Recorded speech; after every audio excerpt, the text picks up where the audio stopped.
anti-Semitic attacks in a number of Canadian neighborhoods. In Toronto, yellow post-it notes with hand-drawn swastikas and anti-Semitic language were stuck on the doors at a condominium with many Jewish residents.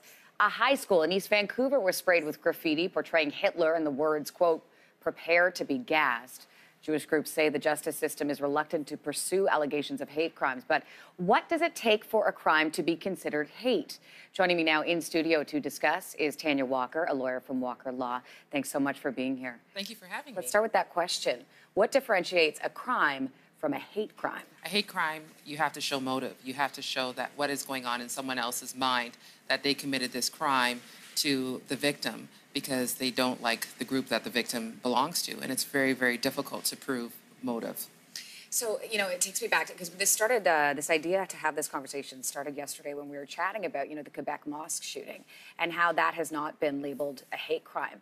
Meanwhile, the conversations that you may see around the dinner tables with families are going, wait a second, how is this not considered a hate crime? All signs point to. So what are the sort of parameters when it comes to labeling something hate? Well, the parameters is that you have to demonstrate that the person had motive, and you have to look at the consequences. So the consequences of a hate crime are far less severe than, say, first-degree murder. So with a hate crime, trying to cause somebody to pass away, the maximum sentence is 5 years.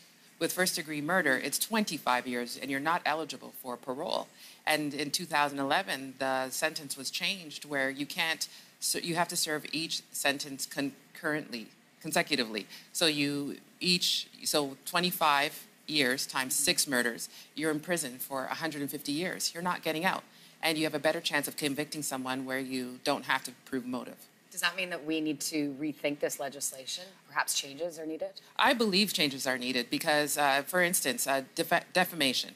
If someone says something about you that's not true, you can sue that person, and it's up to that person in common law countries, not the United States, to demonstrate, it wasn't defamatory, it was the truth. So it puts the burden on the accused to prove that they didn't do something wrong. Mm-hmm. In this situation, I believe that with a hate crime, because it's so difficult to prove motive, the accused should demonstrate it wasn't a hate crime.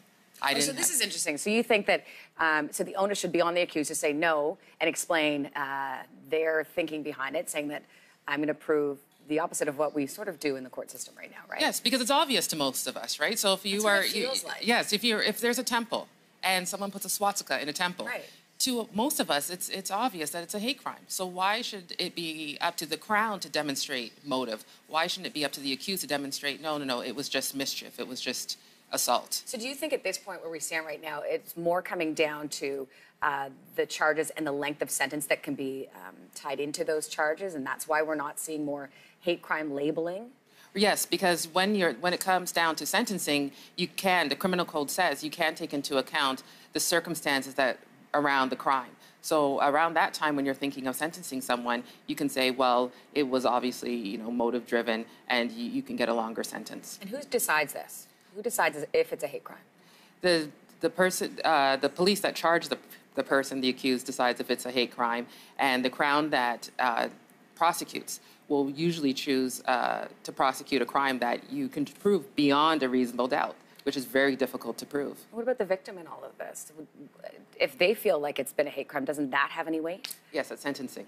So they get to speak at sentencing and describe what happened made that person feel, and that will be taken into account at that time. But not part of the process, not part of the investigation, not part of any of that? No, because just because the victim felt that that was the motive doesn't necessarily mean that it was. Oh, interesting. All right, yeah. Tanya Walker, great to have you here. Okay, thank you. This is a conversation, unfortunately, that will continue, and we'll see if the legislation changes with